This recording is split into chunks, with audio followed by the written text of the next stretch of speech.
Hello, this is State Senator Dale Ryder, and welcome to a new edition of the 2-Minute Drill. Today is March 26, and I'm standing right outside of the Senate chamber where we're about ready to wrap up this week's work. You know, there are often times in life are those moments where you can look at an event or an occurrence and say, that was a game changer, or that was a big deal. It changed the momentum of something that's going on. This week was just such a week here in the Illinois General Assembly.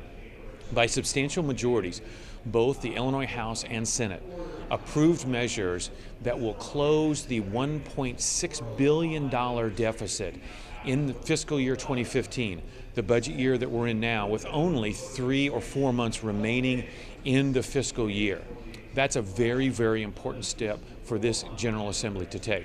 Remember, it was the budget that passed last May on the votes of Democrat legislators, signed into law by Pat Quinn, that was a budget deficit. I voted against it. All Republicans voted against it because we knew it spent more money than the taxpayers could afford to send to Springfield.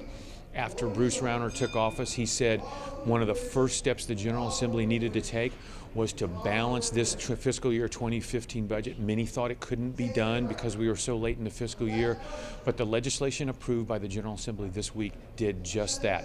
And it proves two very, very important points for all of us to note.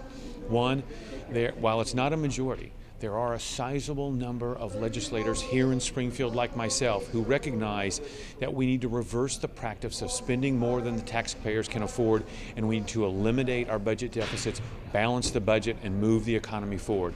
Two, that this governor, Bruce Rauner, despite his relative lack of political experience, appears clearly capable of navigating the minefield that is sometimes Illinois politics. So with that, thank you very much for joining me on another edition of the 2-Minute Drill. Have a great weekend.